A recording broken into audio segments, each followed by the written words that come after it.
તો સુરત મનપા તંત્રની બેવડી નીતિ જોવા મળી છે। સ્મીમેર કોલેજની કેન્ટીનના સંચાલકને બ્લેકલિસ્ટ કરાયો છે। અગ્રવાલ રેસ્ટોરન્ટને બ્લેકલિસ્ટ કરવામાં આવી।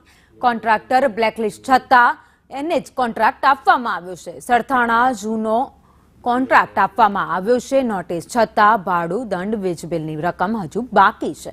અગ્રવાલને 5 વર્ષ માટે બ્લેકલિસ્ટ કરવામાં આવ્યો હતો, તેમ છતાં પણ ફરી એકવાર તેને જ ટેન્ડર આપવામાં આવ્યું છે, કોન્ટ્રાક્ટ આપવામાં આવ્યો છે।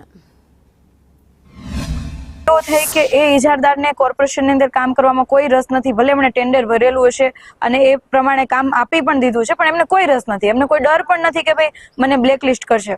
એટલે એઝ અ વિપક્ષ તરીકે અમારી માંગણી છે અને સુરત મહાનગરપાલિકાના હિતમાં એ છે કે જ્યારે આવા કોઈ ઇજારદાર જે ખોટી રીતના કામ કરતા હોય અથવા તો એ પોતાની મનમાનીથી કામ કરતા હોય તો એમને માત્ર એક જગ્યા પરથી 5 વર્ષ માટે બ્લેકલિસ્ટ ના કરવા, પરંતુ આખા સુરતની અંદર જ્યાં જ્યાં એમના કોન્ટ્રાક્ટ ચાલે છે બધી જગ્યાએથી એમના કોન્ટ્રાક્ટ રદ કરવા જોઈએ અને બ્લેકલિસ્ટ કરવા જોઈએ। કોર્પોરેશનમાંથી જાણ કરવા છતાં પણ તેમણે કોઈ પણ પ્રકારના પગલાં ભરેલા નહીં હતા અને એમને 10મા મહિનામાં સ્મીમેર તરફથી ફાઇનલ નોટિસ આપવામાં આવેલી હતી। એ નોટિસને પણ એમણે ગણકારેલી નહીં હતી, જે કારણે અગાઉ સ્મીમેરની મેડિકલ કાઉન્સિલમાં એમને અમે બ્લેકલિસ્ટમાં મૂકવા માટેની દરખાસ્ત મંજૂર કરી હતી।